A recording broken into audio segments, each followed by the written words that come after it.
هنضطر نفارق صوت وردة الجميل عشان نعمل الجزء الثاني من برنامجنا، واللي بنتكلم فيه عن الغنى وسنين، والحقيقة اللي كان فيه سنين ذهبية وسنين عجاف زي اللي احنا موجودين فيها دلوقتي للغنى.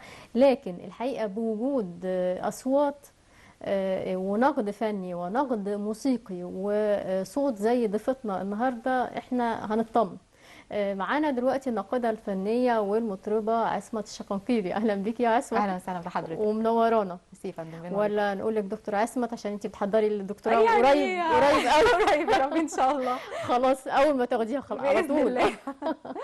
طيب الاول بقى تكلمينا عن طريق يعني الموسيقى وحبك ليها، وحبك للغنى من البدايه، يعني بدأ من الطفوله بدأ من الطفوله فعلا. دي بالصدفه جدا. اه يعني انا كنت في البيت دايما بحب اغني، انا والدي عنده مكتبه شرايط، امم وطبعا كاسيت وسماعات عظيمه، فطفله تسمع عبد الحليم وهي في تانية ابتدائي دي حاجه عجيبه بالنسبه لهم. اه وهم طبعا سابوني واشتروا لي مايك وغني وصدعينا. بس انت كنتي بعدين طفله وحيده؟ لا، عندي اخ طبعا، ولكن بس انت اللي كنتي حابه الاتجاه ده. احنا اه العيله عموما كلها عيله فنيه، اه ولكن بيختلف المجال. يعني انا لقيتني فجاه داخله في كل حاجه. امم يعني احنا عندنا طبعا احنا ابراهيم عائلتنا. الشقنقيري طبعا المخرج طبعا، يعني انا المعروف. بعدين اه اكتشفت ان انا اه كمان بعرف امثل، يعني دي اه حاجه بعدين اه خالص. بس لكن انا لقيت تشجيع من اهلي، حتى هم بس يعني طب ادخلي غني. مم. طيب عايزه تمثلي، بس هيبقى في اطار مثلا انت لسه مش معروف قوي، هتروحي كده ولا كده. بس كان في طبعا تشجيع من الاهل يعني. اه وبالتالي كان اه كليه، طبعا أنا كان مجالي حاجه تانية خالص. اه كنت بجهز نفسي ان اكون مخرجه رسوم متحركه. اه لقيتني خدت اتجاه تاني خالص، اتجاه الموسيقى. يعني كنت بجهز نفسي رسم، لقيتني رايحه موسيقى، ما اعرفش ازاي. بس انتي اخدتي كمان دبلومة. دبلومه نقد فني طبعا. بس انا عايزه اعرف يعني لما قريت ان انتي اخدتي دبلومة، انا لقيتها دبلومة شاملة، بالظبط. يعني نقد ادبي، نقد فني، نقد موسيقي، نقد اعمال سينمائيه، مسرح، بالظبط بالظبط. تلفزيون، نقد فني تشكيلي. ايه ده؟ ايوه. لا هو في كده. كولكشن. يعني ايه؟ احنا لا كولكشن. كلمينها. لا كلمينها دي، يعني دبلومه شامله بمعنى بتاخدي وقت في كل حاجه من دول، ولا ايه؟ يعني انا طيب مش احنا فاهمه. طبعا اه بعد التخصصات الرئيسيه بتاعتنا، انا طبعا دارسه تربيه موسيقيه. اه خلصت التربيه الموسيقيه واتجهت الى النقد الفني. اوكي. طيب النقد الفني ده فيه تخصصات كتير. امم اي نوع من الفن انت بتتجهي له، المتخصص والغير متخصص، في الاخر انت بتتخصص في الجزء بتاعك لان انت الاكثر علما بيه. ولكن احنا بندرس بقيه المواد او بقيه الفنون اه بشكل نقدي. يعني طبعا في الاقرب ليا الفن التشكيلي، ان انا برسم، فبالتالي ساعدني ان انا امم كمان برسم. وبعدين بنبتدي نعمل حاجه اسمها تحليل للوح. اه الفن التشكيلي ده احنا كام خدنا سنه؟ مدارس. ده كام سنه ده؟ التجهيز المبدئي بيبقى سنتين اه طبعا، الترمات بتاعتها. اه فانت بتخشي في جميع المدارس وجميع النظريات اه بمختلفها طبعا، بالخاص بالنقد السينمائي والنقد المسرحي والنقد التشكيلي اه ونقد الباليه والنقد الموسيقي يعني طبعا. بتاخدوهم بالتوازي ولا على التوالي؟ كلهم يعني اقصد كلهم. كل ترم مثلا لا بتاخدوا لا لا لا، حاجة احنا ولا بناخد كله في نفس الوقت. كله في والدبلومه كمان بتبقى، يعني هم عارفين ان الدبلومه دي متخصصه قوي. مم. فبالتالي مش من الاول، يعني طبعا في جزء دراسي في 4 سنين، واحنا الجزء الاعلى شويه اللي هو العالي، مم. فبياخدوا في سنتين. وبعد كده بنجهز على اساسه الماجستير وبعدين الدكتوراه. اه في الاخر بقى ما هو حبيتي ده ايه بقى من كل ده؟ يعني من كل انواع النقد دي حبيتي بقى تتجهي لانه كله. فعلا يعني. كله. انا اه دمجت في الماجستير ما بين اه الفلسفه، فلسفه اه الفن، اه وما بين الموسيقى. الموسيقى او الفنون عموما هي ماده خصبه لكل شيء، انت مم. بتبني عليها كل حاجه. الموسيقى بتشتغل على اساسها الباليه، مم. وبيشتغل على اساسها الديكور اللي هو اللي هنقول الفن التشكيلي.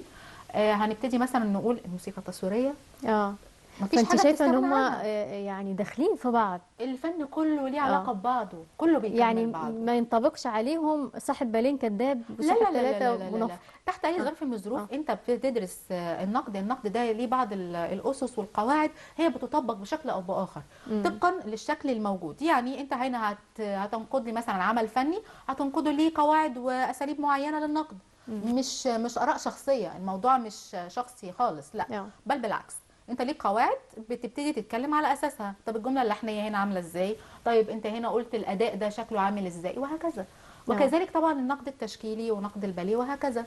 الجزء ده فيه ايقاع، الجزء ده ايقاع واقع، لا الجزء ده المدرسه دي ما كانش المفروض تتعمل بهذا الشكل وهذه الكيفيه كده يعني. وانت صغيره بقى اه كنت بتحبي تسمعي مين بقى من المطربين والمطربات يا العصر الذهبي بتوعنا يعني الجمال؟ طبعا استاذ عبد الحليم اه كان بحبه قوي. والسيده ام كلثوم، اكيد. السيده فيروز، اه السيده نجاة اكيد. والسيده ميادة. اه انا كنت بسمع، احب كل الناس القديمه، ما كنتش بسمع جديد كتير. مم. الجديد ده كان قليل قوي. اه إيه، هو الجديد اللي هو مين؟ كان عمرو دياب طبعا. لا عمرو دياب، ما انا محمد فؤاد. انا عايزه اعرف الجديد هو هاني شاكر ده جيل ده الوسط. الجديد الوسط ده جيل بتاعنا، الوسط ايوه طبعا. يعني اللي هو بس انا هاني برضو شاكر علي الحجار محمد الحلو محمد ثروت سميرة سعيد طبعا. كل ده جيل الوسط اللي برضو بالظبط. الصراحه احنا استمتعنا بالكلمات والاغاني والالحان والاداء وكل مم. حاجه يعني. فبرضو الجيل ده اثر فيكي ولا طبعا. القديم مع الجديد؟ القديم مع الجديد هما ميكس مم. يعني. حتى انا في اختياراتي الناس اللي انا بحبها دلوقتي، انا بحب اصاله قوي، اه بحب امال ماهر، اه بحب انغام. مم. هتلاقي احنا الجزء القديم ده بياخد الحاجه المتوازيه، اللي هي الاغاني، اغاني يعني هنقول كلمات والحان متزنه. حتى الفنانين نفسهم متزنين. حضرتك شوفي اصاله وهي واقفه على الستيج، مم. انغام وهي واقفه على الستيج، امال ماهر. طب مستوى كلماتهم، مستوى الالحان بتاعهم عامل ازاي، هم حتى سلوكهم على الستيج عامل ازاي، سلوك متزن يعني. وان كان نوعيه الحفله بتختلف، ولكن تحت اي ظرف احنا هنروح لمستوى الكلمه ومستوى اللحن ومستوى الفن نفسه، فهو راقي جدا، راقي للغايه. انا بحب قوي الرقي في الاداء، عشان كده دايما بالظبط. بتعجبني فيروز ان هي حافظت برضو، وغيرها طبعا احنا عندنا فنانات يعني عظيمات، لكن يعني حافظت على مستواها من اول ما ظهرت لحد يعني لحد الاخر، يعني لحد احنا دلوقتي. جيلنا والجيل اللي قبل والجيل اللي بعدنا بيسمع لحد دلوقتي الاغاني القديمه. يعني انا ببقى مبسوطه جدا ان بلاقي شباب لسه صغير اصغر مني انا شخصيا، بلاقيهم بيسمعوا فيروز. الله، ده احنا هنسمع فيروز. اذا الشيء المظبوط هو اللي بيفضل، حتى لو جه عليه الحان واغاني ليس لها قيمه يعني. بالظبط. هتتنسي، ولكن يبقى الاثر السليم اللي هم الناس القدام اللي احنا بنسمعهم. فيروز، وطبعا حفظ الالقاب، داليدا وفيروز وام كلثوم ومياده وورده والى اخره طبعا. يعني انا سمعتك في اغاني كتير، بس ما سمعتكيش في صوت نجاة. يعني انا سمعتك بتغني لوردة، لأم كلثوم، لفيروز، لكن ما سمعتكيش في صوت نجاة. حاولت اخرج من هذه العباءه. هو انا اصلا في الاصل كنت مش عارفه ليه حسيت ان صوتك جاي معاها. هي الخامه قريبه، الخامه قريبه. فالكثير كان بيفتكر ان انا بقلدها. بس انا مش بقلدها، انا خامه صوتي يا جماعه في فرق، في لبس فظيع جدا. خامه الصوت وما بين ان انت بتقلد، انت ليك شخصيتك. احنا واقعين وسط مدرستين، انت لازم يكون لك شخصيه في الغنى، وان انت بتقلد الشخصيه دي لان انت مش صاحب الاغنيه الاصلي.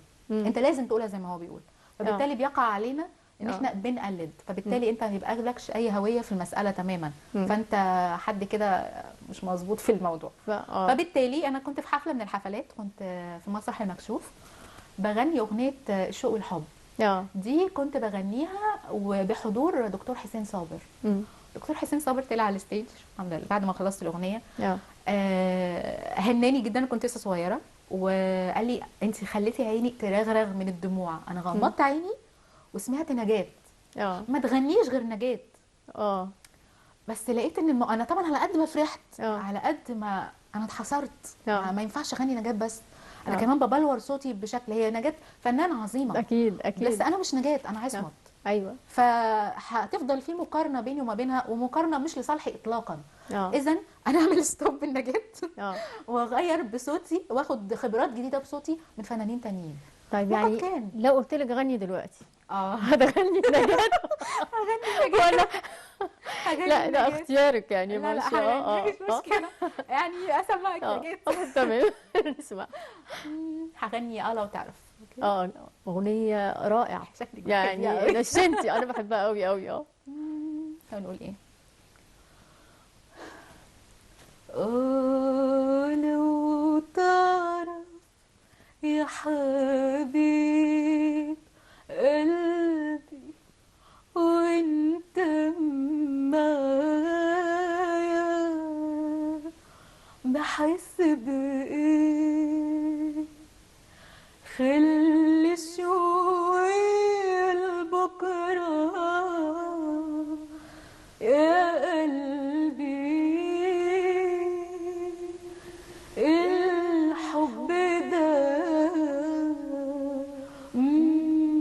اقدرش عليه. بص لقلبي يا عيون قلبي، شوف كم حاجة بتتمناك، فرحة وشوق وأمان كبير وليالي حب بتتمناك. بحبك حب خلاني بخاف من فرحتي جنبك، يشوفها حد يحسدها ويحسدني على حبك. وبحبك حب يا ويلي يا ويلي يا ويلي منه، مسهرني محيرني وروحي فيه.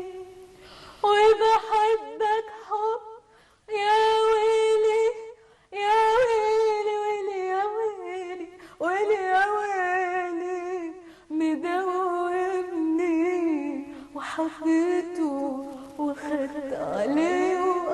لو تعرف لو تعرفي يا حبيب قلبي وانت معايا بحس بايه. خلي شوية بكرة يا قلبي، بكرة يا قلبي، الحب ده مقدرش عليه. لازم اسقف. اشكرك. لا رائعه، اشكرك جدا. رائعه.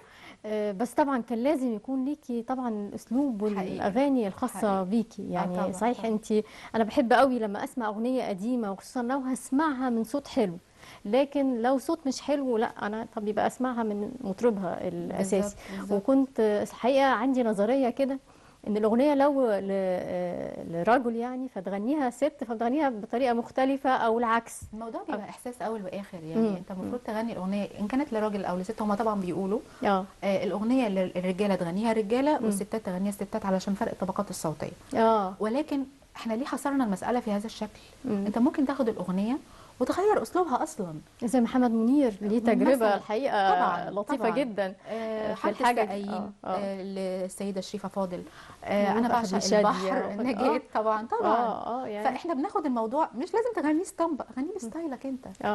لا بصراحه. طيب انت امتى بقى حسيتي انه يعني الفتره اللي انا هغني فيها لمطربين انا بحبهم واغاني انا بحبها من الاغاني القديمه، لا انا عايزه يبقى عندي اغنيه ليا انا؟ ده كان من ده بعد ما خلصت الاكاديميه وابتديت اشتغل في المسرح. بغني اغاني خاصه بالعمل المسرحي نفسه. وطبعا كنت بعمل له اعداد، فبلاقي ان انا بعمل اغاني حلوه قوي وكلماتها كلمات مختلفه، هي طبعا ضمن سياق العمل الدرامي يعني. وعملت تترات في الاذاعه وعملت فوازير وعملت حاجات خاصه بال يعني هنقول بتترات المسلسلات كمان. فلقيت المساله طب هو انا ليه ما اعملش لنفسي اغنيه؟ وبعدين فكرت ان انا الاغنيه بتاعتي يعملها بعض الشعراء جداد ونقعد مع بعض بقى ونشتغل. عملنا ورشه عمل وقد كان عملت الاغنيه وكانت لطيفه يعني. انا حتى كنت عايزاها كمان على نفس ستايل سميرة سعيد، قلت لهم انا عايزه نفس الستايل ده. وفي حاجه تانية عملتها ستايل عايزه اعمل حاجه لمنتدى شباب العالم ليها علاقه بالشباب اكتر. بس طيب قبل ما نتكلم برضو عن الاغنيه اللي بتاعتك انت وهتغنيها لنا برضو ان شاء الله، بس عايزه اعرف هل في دلوقتي يعني زمان كان لما بيبقى في موهبه سواء بقى التمثيل او في الطرب كان بيبقى في حد بيقف وراها، حد بيكتشفها، سواء بقى يعني ملحن او مطرب برضو او موزع او كده، ده موجود دلوقتي؟ كان مكان مش كده؟ الدولة بتتجه بشكل او باخر لده، بس دي مش لينا. طب احنا فين؟ انا شايفة ان حتى المسابقة الموجودة يعني انا فرقت مثلا في حاجة كانت على اكبر مني بسنة السن، بس لا ما ينفعش. ليه ما ينفعش؟ مش فاهمة. السن كان اصغر؟ كان اكبر بالسن اللي هم حاطينه. طب ليه ما ينفعش؟ المسابقات اللي هي تلفزيونيه طب بالنسبه للناس التانية اللي هي اوريدي شايله يعني احنا عملنا حفلات عرض علني كتير مش قليله وعلى مسارح الدوله مش مسارح خاصه طبعا الى جانب مسارحنا الخاصه. طيب فين دول؟ يعني انت عايز تعمل اتجاه جديد، وبتعمل طبعا بتشغل حاجه اسمها القوى الناعمه واكتشاف المواهب في التمثيل وفي الاعداد والتقديم وفي الغناء. تمام. طب الناس دي فين؟ احنا لينا برضو اولويه، احنا اكتر تخصص، احنا متخصصين. في فرق ما بين ان انت موهوب بس وان انت كمان موهوب ومتخصص. يعني انا وغيري، يعني انا معتمده من الاذاعه والتلفزيون، مطربه. تمام. طيب هل كل اللي بيغنوا معتمدين اذاعه؟ لا. طب هل كلهم متخصصين؟ لا. طب هما احنا ممكن نمنع؟ لا، ما نمنعش. ليه؟ تمام. ولكن في اولويات. يعني التخصص الاول، يعني ده واحد درس وانتوا قلتوا ان هو ينفع ويصلح وعمل حاجات حقيقيه وحققت نجاح، مش هنقول ما حققتش. طيب صحيح. يعني الموهبه رقم واحد طبعا في المجال ده، بس بنقول ان الموهبه لو اقترنت بالدراسه طبعا هتبقى هي دي رقم واحد. اكيد. ويجي بعدها فعلا اي حاجه تانية. وده اللي احنا بنعانيه في حاجات كتيره جدا. مش في الغنى، ده في الغنى، في التمثيل، في التقديم. انه مفيش اولويه للموهبه والدراسه مع بعض، يكون عشان الكليات والمعاهد والحاجات اللي هي انا مش انا اللي المفروض اكون موجوده. طب مين؟ يبقى يبقى الكليه دي تقفل، ما تبقاش موجوده. على فكره انا بقول كده انا بقول كده على كليه اعلام برضه. يعني اللي هو بحس انه حرام ادي الامل لناس وان هم الكليه دي هتطلعهم كذا، وفي الاخر لا، انتوا لا الموهبه ولا الدراسه هي الاساس. ما عندناش مشكله، ما عندناش مشكله انك تكون موهوب، بس في حد احق منك.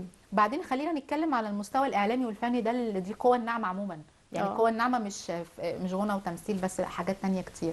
تمام. طب الناس دي لا ليهم وجود، لو ما لهمش وجود ما كانش اتخلقت لهم كليات. اكيد. تمام. أكيد. طيب احنا دلوقتي بناخد اهل التخصص دول اللي هم تعبوا وذاكروا وطلعوا من المكان ده، هيقعدوا فين؟ انت عايز تعمل، هنعمل هنا بطاله. حضرتك شويه حلوين كده متخرجين على كذا دفعه، دول طالعين بره مش عارفين يروحوا فين. مش عايزهم، على الرغم ان القوى الناعمه هي الاقوى تاثيرا على الارض الان، هي اللي احنا بنسعى ليها الان في كله. طيب انت دلوقتي مخلي لي هذه الشخصيات اللي هي ولا دارسه ولا عندها فن ولا ولا ولا ولا حاجات كتير، انا مش هذكر اسماء طبعا، ولكن الشكل الفني عموما في انحدار تام. حضرتك بتطلعهم ويعني وعامل لهم تصاريح وعامل لهم حاجات كتير جدا، في حال ان في ناس تانية تستحق هذا، في غير يستحقوا، في ناس احق مني كمان. يعني مش هنقول على شخصي او غير، يعني في شريحه كبيره جدا. كل اللي عندهم موهبه مقترنه بالدراسه قلنا دول رقم واحد. وبعدين العازفين دول يروحوا فين؟ لا العازفين يعني دول يروحوا فين؟ طب وليه يعني خصاره، يعني بالزبط. خساره لما تكون موهبه عريضه كده ما استفدتش منها، واخلي الفن اللي موجود اقول هو ده اللي موجود وهو ده الذوق العام. لا هو مش ده المنطقي ولا ده الطبيعي. ولذلك طبعا احنا خدنا بالنا الفرق حتى في نقل المومياوات. شوف الافتتاحيه كانت عامله ازاي، والاصوات كانت شكلها عامل ازاي. مش هي دي البلد بتاعتنا ولا دي ثقافتنا. طيب ممكن نبعد دول كده شويه على جنب، نبتدي نطلع المواهب الموجوده. اوكي ابحث عن مواهب، لكن في ناس اوريدي موجودين مهدور حقهم. يعني كم عازف مش لاقي مثلا ان هو يعزف في فتره من الزمن. الناس العازفين، خلينا نتكلم على العازفين لان هم يعتبروا من الناس اللي بتطلع تغني او تعزف بالاوردر بتاعهم. الناس دي مش موجوده حقيقي. تمام. طيب الفتره دي كلها منهم اللي ما كانش شغال غير ان هو عازف بس. طب هياكلوا ويشربوا منين؟ معاكي كل النقابه اخبارها ايه؟ لا معاكي كل الحق طبعا. يعني دي لا عايزه لفته من اجهزه الدوله كلها المسؤوله عن ده الحقيقه يعني. طيب احنا عايزين نسمعك في اغنيه حلوه من اغانيكي الجميله اللي انت اختياراتك حلوه الحقيقه، انت بتختاري كويس. انا عارفه انت بتحبي كل دول، بس يعني انا هنسيبها مفاجاه بقى. نقول ايه؟ هنقول ولا تحبي تغني اغنيتك الاول؟ لا هغني الاغاني بعدين اغنيتي طيب. في الاخر. تمام. ممكن لولا الملامه مثلا. اوكي. الله عجبتك؟ انا بحبها قوي برضه. تمام. هنقول ايه؟ لولا الملامه يا هوا، لولا الملامه لفرد جناحي على الهوا زي اليمامه. لولا الملامه يا هوا، لولا الملامه لفرد جناحي على الهوا زي اليمامه.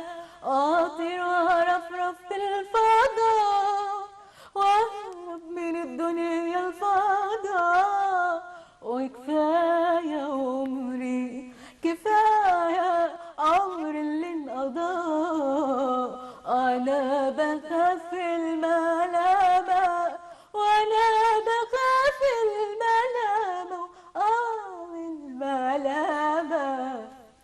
سألوني كتير سألوني كتير سألوني عليه، سألوني كتير سألوني عليه. بتحبيه؟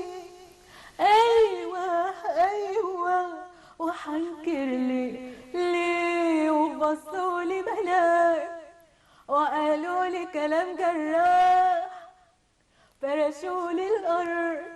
فرشولي الأرض دموع والشمس جراح.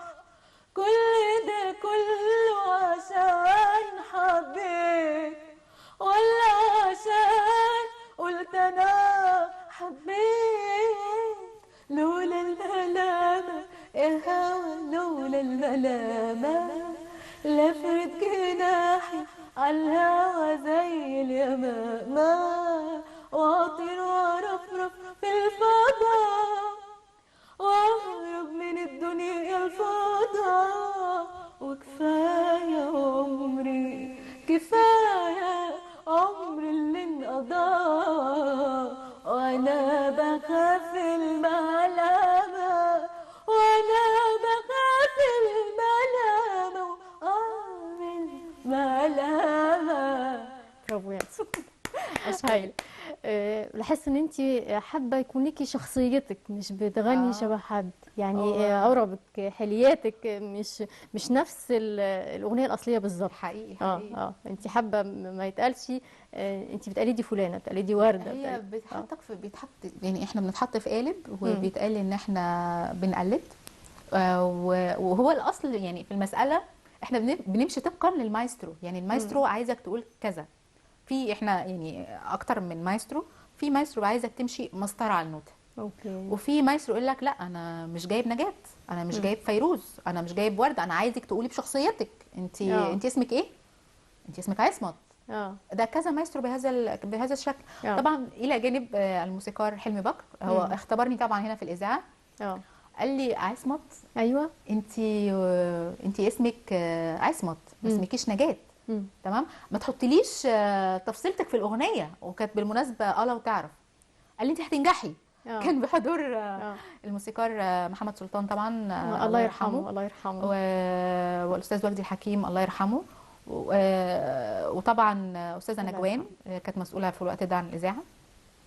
فانت ناجحه ماشي، بس شخصيتك دي تنسيها وانت بتغني للمطرب. انت تغني زي ما المطرب بيقول، مالكيش دعوه. نطلع بره احنا بنغني في الاوبرا او في المسرح البالون مثلا، الماستر يقول لا شخصيتك فين؟ احنا بنقول الميلودي مظبوط، ولكن انت لازم تغني اللي يبقى لك شخصيه في الغنى. انا انت مين انت عشان تقولي نفس المشروع؟ ولقيتي نفسك لا والله تعدد الاراء ده وارد. هي عجينه هايله. انت انا اكتسبت خبرات مختلفه. حتى لما ابتديت اغني بشكل مختلف انا ابتديت احط احساسي، ما بغنيش زي ما هو بيقول. انت احيانا ممكن الجمله اللحنيه تبقى في ودانك زياده، ممكن تاثر عليكي في النفس او ممكن تاثر في المزيكا، بس انت اتعلمتي ازاي تقدري على الستيج تقولي الاحساس بتاعك وتحطي الاضافه بتاعتك من غير ما تخرجي عن الاطار. دي اسمها الحرفيه. دي انا عملتها وانا على الستيج في حفله من حفلات نادي الصيد، فرقه الموسيقى العربيه الخاصه هناك. في القفله انا لقيتني فجاه اندمجت مع الاغنيه وقلت حاجه غير الفيناله اصلا. طبعا انا كنت مقلقه من المايسترو، انت ايه اللي انت عملتيه ده؟ لقيته واقف وبيسقف لي. اذا انت لما بتقولي حاجه برده مش سيئه انت حاسه بيها. ايوه انا حاسه بيها وما خرجتش عن الاطار المظبوط. اذا انت هنا وصلتي لدرجه من الحرفيه. بس دي مساله مهمه جدا للفنان، ان انت لازم يبقى عندك الطعم الخاص بتاعك، الاضافه الخاصه بتاعتك. لما يسمعوك يقول لك ده فلان، زي مثلا الموسيقار عمر خيرت. لما بتبتدي تسمع تيمه ستايل التلحين ده او التاليف ده بتاع عمر خيرت، مش حد تاني. بتبتدي تروح تدور برنس بالالحان بالظبط. يعني حتى في التترات الخاصه بالمسلسلات، التتر مثلا بتاع الخواجه عبد القادر، حاجه عظيمه جدا. ايه ده، ايه الجمال ده. بس فانت بتسمع هنا انت ليك بصمتك، زي ونيس محمد صبحي طبعا، الفنان محمد صبحي. انت ابتديت تعرف كادرات الكاميرا لما بتبتدي الكادر الفلاني، خلاص انت انا بقيت اقول هو خلاص هنا هيقفل، لان هو بيقفل بكادر معين والجمله بتبقى مكمله لحلقه ثانيه. ده ستايل نقد فني بقى. بيقلب عليا بعض الشيء. طيب ايه رايك نطلع لفاصل؟ الفاصل ده مفاجاه ليكي وليا. انا زيك هشوف المعد بقى محمد سيف والمخرجه الهام جهزي لنا ايه فاصل. شوفوا الفاصل الجاي ونرجع معاكم مره ثانيه. نبتدي منين الحكايه؟ ده احنا قصه حبنا. كانت مفاجأة حلوة الحقيقة. طبعا احنا الاثنين بنحب عبد الحليم. من الذي لا يحب عبد الحليم مفيش حافظ طبعا. يعني. طيب يعني المفاجأة برضو اللي وانا يعني باخد معلومات عن عصمت الشقنقيري، لقيتها اشتغلت محررة، لقيتها اشتغلت مذيعة زميلة. ايوه. ايه بقى القصة وازاي؟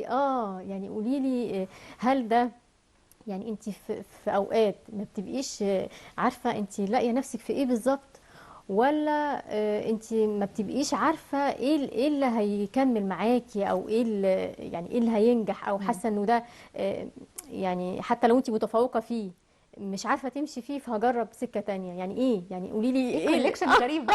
قولي لي. هو المساله مش عارفه اقول لك هي بدات ازاي، ولكن انا بحب كل ده والحمد لله انا شاطره فيه. انا شغلي في او لفودافون واورنج واتصالات. بتعملي زي فويس اوفر، صوتك بيطلع في اعلانات، مش هنقول الشركات، انا اللي في التليفون بطلع اللي عايز الرنه دي دوس نجمه انا. طب صوتك مميز. ايوه. طب ما هو زي الإذاعية زينب الحكيم زمان كانت بالزبط. في لما كنا بنعرف الساعة تقريبا كان صوت فانا لقيت نفسي هو الموضوع يشتت حرفيا. انت عايزه ايه؟ انا بقيت نفسي انت عايزه ايه بالظبط؟ طيب اكتب مقالات. انا ده تخصصي اوريدي، لان انا ناقده، فبالتالي انت بتكتب مقالات، ولكن انا ما كتبتش ده كتير، يمكن اشتغلت عليه اكتر وفتره كورونا، ولقيتني كتبت مقاله طويله عريضه وخدت صدى يعني. تمام. طيب انت بتحبي الصحافه اكتر؟ طب انت بتحبي الغنى اكتر؟ طب انت بتحبي الاذاعه اكتر؟ انا بحب كل ده. بس كل ده يعني لو هنتكلم على ان هو متوفر كعمل، لا مش متوفر طول الوقت كعمل. متوفر بالنسبه لي ان انا اطلع موهبه الاذاعه، ان انا اكون مقدمه، اكون موجوده مثلا في مؤتمر، اكون موجوده في شغلي اللي هو الفي او بعمل حاجات طبعا خاصه بال هنقول مثلا زي اللي انا بعمله على فودافون او اورنج او اتصالات. انا كمان بعمل حاجه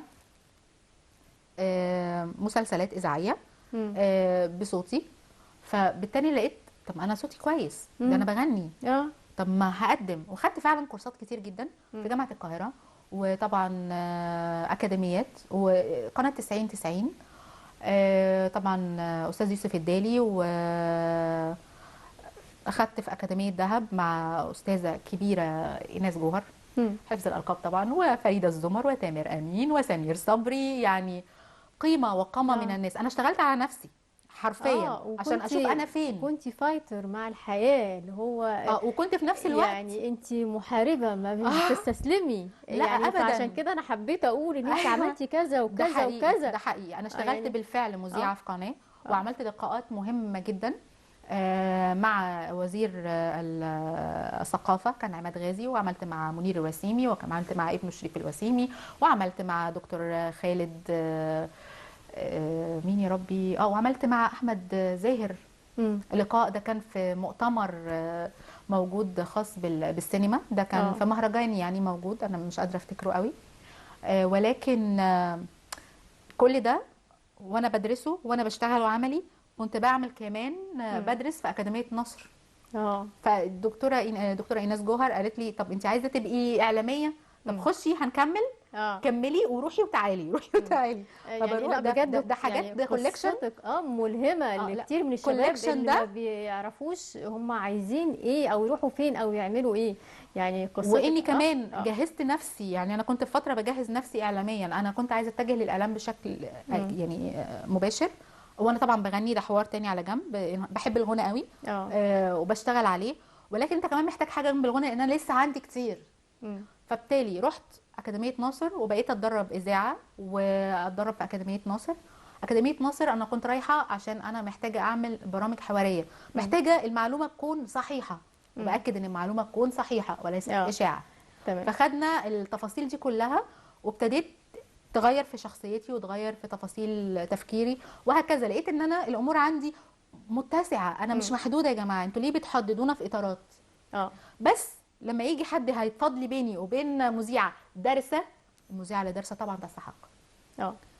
دارسه ما عندهاش موهبه، انا استحق. اكيد اكيد نفس النظريه اللي احنا بنقولها.